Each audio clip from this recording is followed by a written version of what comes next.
Ever since businesses and hobbies came out, I've had so many ideas on lots to build with small businesses. So this Victorian-styled house in Forgotten Hollow is going to be themed for a vegetarian vampire who has their own plasma fruit orchard in the back garden.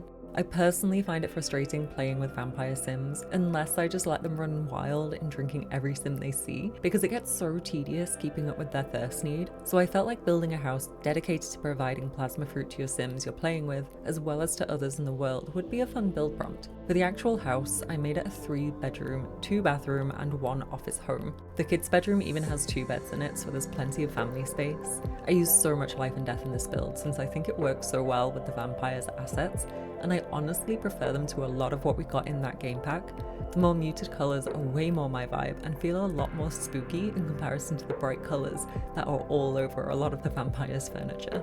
I really like the master bedroom of this house too, as it's on its own floor, which feels very luxurious. And as for the colour scheme, I was inspired by the plasma fruit in the game, so I tried to keep it a very red and purple toned, but the muted version of those colours, and included some splashes of green and blue around to make it feel more cohesive and less matchy-matchy.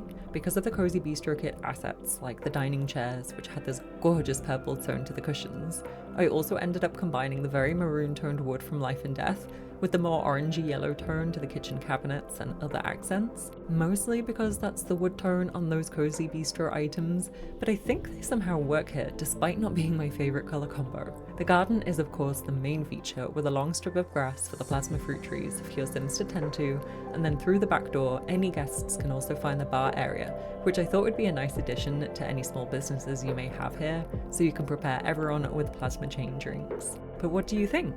Be sure to let me know in the comments below and subscribe for more build videos. Thanks so much for watching, I hope you have a wonderful rest of your day, and I'll see you next time. Bye for now.